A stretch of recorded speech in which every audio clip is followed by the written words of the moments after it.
Welcome to Simply Nourished, the show where I'm offering you whole food focused recipes to show you how simple and honestly fun it is to welcome whole foods living into your everyday life. Today, we're making black bean mashup. Let's get started.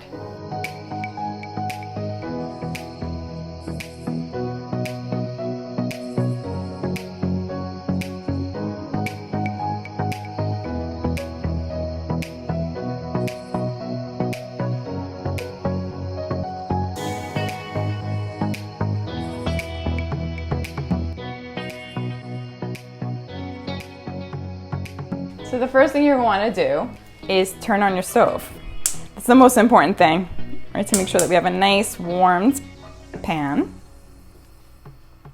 So I like to bring it to medium, somewhere between a 3 and a 4 if you have numbers on your stovetop. The first ingredient you're going to want is 2 cloves of garlic. For me, I like to cheat a little bit, so I get the already minced garlic because it just makes it a little bit easier. And half a teaspoon is going to be equivalent to 1 clove of garlic. So you're just going to get that right into your skillet or pan, whatever you're using. Just make sure that whatever you choose to use has a little bit of depth on the side to catch all the yummy ingredients. And just move this around the pan for about a minute or so, just until the garlic starts to get nice and fragrant. You can already smell it. If you want, also, you can feel free to add a little bit of olive oil to the pan. I don't do that just to save a few calories, but it's always up to you. And that's, for me, that's the beautiful thing about cooking, to be honest. It's that you can really customize and add ingredients that work for you and your family too, right? That's a reason why I love this recipe so much. It's because if you're busy, right, a lot of you are moms, maybe you're caretakers, maybe you have a gazillion things in your schedule that you're juggling. So this recipe comes together so quickly, and most of your ingredients are basically things you're gonna find in your pantry, so you're always gonna have them on hand. So now that's nice and fragrant. Oh, I always say this, and I know it's kind of corny, but I wish we had smell-o-vision so that you could smell the fragrance as it starts to fill up the kitchen, and everybody's gonna come running. So you're just gonna take 2 cans of black beans. They're gonna be rinsed and drained. I do the 15-ounce size cans, but you can go a little bit smaller, depending on what your needs are. And those are gonna go right into the skillet. And now it's gonna come together really quickly because everything just goes right in. Just mix that around the pan a little bit just to make sure that the garlic is getting combined. And then you're gonna add a 14.5-ounce can of diced tomatoes. Feel free, if you like a little more garlic, you can use the type that includes a little bit of basil, a little bit of garlic. Whatever your taste prefers, you get to be the magician, I say, right? You get to be the person to really open up the flavor and the seasonings. Have fun with it. See, I used to tell myself lies that, I can't cook, I hate to cook. But the thing is that I never found recipes that were simple enough, that made it fun to actually control the ingredients that are going into it. You give yourself a little space, just enjoy. You could even let it be like a mindful activity, right? Really slowing down. You're gonna take a can of already quartered artichokes. Another way to cheat a little bit, it's already prepped for you. You don't have to do all the cleaning and the chopping. If you like less too, you could just do half the can.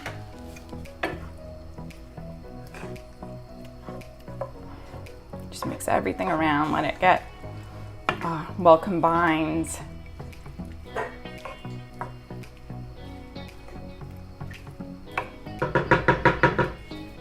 And then what I like to do is just to add a little bit extra fiber, a little bit extra nutrients, I add a mixture of kale and spinach.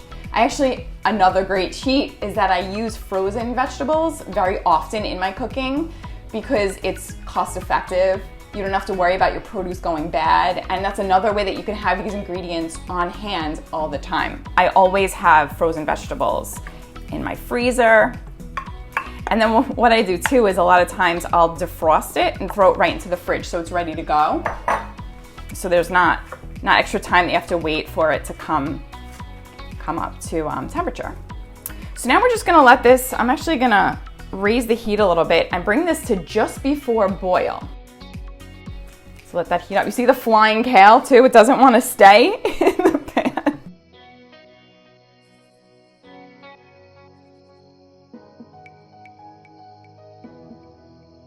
But I think the messier it is, the more fun it is, and the more filled with love.